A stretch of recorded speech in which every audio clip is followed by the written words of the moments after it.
আপনারা দেখছেন কেমন ওয়ার্ল্ড, মেক লাইফ মোর ইজি। সারা বিশ্বে বড় বড় ভূমিকম্প আঘাত হানে। ভূমিকম্প হয় আমাদের দেশেও। সম্প্রতি এ ধরনের ভূমিকম্পের সংখ্যাও বেড়ে গেছে। ভূমিকম্প হলে তার পরপরই এ নিয়ে নানা ধরনের কথাবার্তা হয়, কিন্তু প্রাকৃতিক এই ঘটনা সম্পর্কে আমরা কতটুকু জানি? আজ জানাবো ভূমিকম্প সম্পর্কে এমন কিছু তথ্য যা হয়তো আপনি জানতেন না। প্রতি 30 সেকেন্ডে দুনিয়ার কোথাও না কোথাও ভূমিকম্প হচ্ছে, কিন্তু মানুষ সেগুলো সব টের পাচ্ছে না। ভূমিকম্পের ফলে আগ্নেয়গিরি জেগে উঠে অগ্ন্যুৎপাত হতে পারে। 2 মাত্রার কম ভূমিকম্প আমরা টের পাই না। রিক্টার স্কেলে 3 মাত্রা থেকে বেশি মাত্রার ভূমিকম্পে মাটি কেঁপে ওঠে।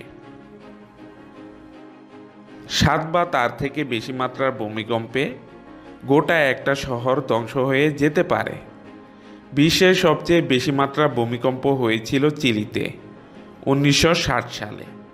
রিক্টার স্কেলে চিলি সেই ভূমিকম্পের মাত্রা ছিল 9.5। পৃথিবীর সবচেয়ে ভয়াবহ ভূমিকম্প হয়েছিল চীনে 1556 সালে। 8,30,000-এরও বেশি মানুষ মারা গিয়েছিল ওই ভূমিকম্পে। 1985 সালে মেক্সিকো সিটিতে 8 মাত্রার ভয়ানক ভূমিকম্প হয়। সেই ভূমিকম্পে মেক্সিকোর এক হাসপাতাল ভেঙে পড়ে। 1 সপ্তাহ সেই হাসপাতালের ভেতর কেউ ঢুকতে পারেননি। দিন 8 পর উদ্ধারকারী দল গিয়ে বেশ কয়েকজন সদ্যজাতকে উদ্ধার করে। 1 সপ্তাহ ধরে সেই সব সদ্যজাত শিশুদের কোনো জল বা খাবার বা কোনো মানুষের সান্নিধ্য পায়নি। এরপরও কিভাবে শিশুরা বেঁচে ছিল সেটাই আশ্চর্যের। একটি গল্প প্রচলিত আছে। হিন্দু পুরাণ মতে 8টি বিশালাকায় হাতির পিঠে ছোঁয়ার হয়ে আছে পৃথিবী। ওইসব হাতি আবার দাঁড়িয়ে আছে কচ্ছপের পিঠের উপর। কচ্ছপগুলো আবার নিজেদের সামলে রেখেছে কুণ্ডুলি পাকানো সাপের উপর দাঁড়িয়ে। এসব প্রাণীর কোনো একটা একটু নড়লেই নড়ে ওঠে পৃথিবী। 1881 সালের 16 ডিসেম্বর এক ভয়াবহ ভূমিকম্পে মিসিসিপি নদীর একটা অংশ পিছন দিকে বইতে শুরু করে। বিশ্বে প্রতি বছর 5 লক্ষ ভূমিকম্প রিক্টার স্কেলে ধরা পড়ে। তাদের মধ্যে মাত্র 1 লক্ষ আমরা অনুভব করতে পারি। তাদের মধ্যে 100টা ভূমিকম্প ক্ষয়ক্ষতির জন্য দায়ী থাকে। কিছু কিছু প্রাণী নাকি ভূমিকম্প আগেই টের পায়। তবে সম্প্রতি গবেষণায় জানা যায় মানুষও আগে থেকে ভূমিকম্প টের পেতে পারে। এর টের পাওয়ার কারণ হচ্ছে মাটির তলার কিছু গ্যাস পুকুর বা জলাশয়ের পানির মাধ্যমে বেরিয়ে আসে। মানুষে অস্বাভাবিক গন্ধ থেকে ভূমিকম্পের বিষয়টি টের পায়। আমেরিকার ক্যালিফোর্নিয়ার পার্কফিল্ডকে বলা হয় পৃথিবীর ভূমিকম্পের রাজধানী। এখানে একটি ব্রিজ আছে যেটি 2টি টেকটনিক প্লেটের উপর অবস্থিত। ভূমিকম্প নিরূপক যন্ত্র আবিষ্কৃত হয়েছিল 2000 বছর আগে।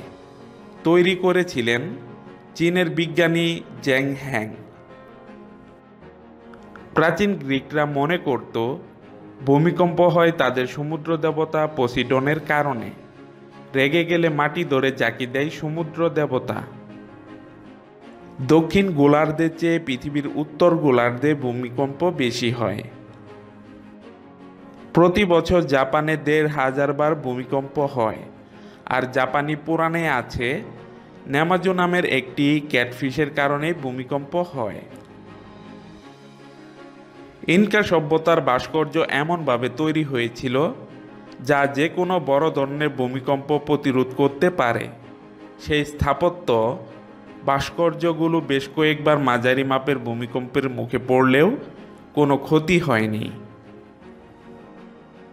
যেমন আর্থকুয়েক হয় তেমন মুনকুয়েকও হয়, মানে ভূমিকম্পের মতো চন্দ্রকম্পনও হয়। চাঁদেও পৃথিবীর মতো ভূমিকম্প হয়, তবে পৃথিবীর থেকে কম মাত্রার ভূকম্প হয় চাঁদে। পৃথিবীর মতো অত ঘন ঘন কেঁপে ওঠে না চাঁদ। ভিডিওটি ভালো লেগে থাকলে লাইক ও শেয়ার করতে ভুলবেন না। আর কোনো বিষয়ে জানতে চাইলে অবশ্যই কমেন্ট করুন।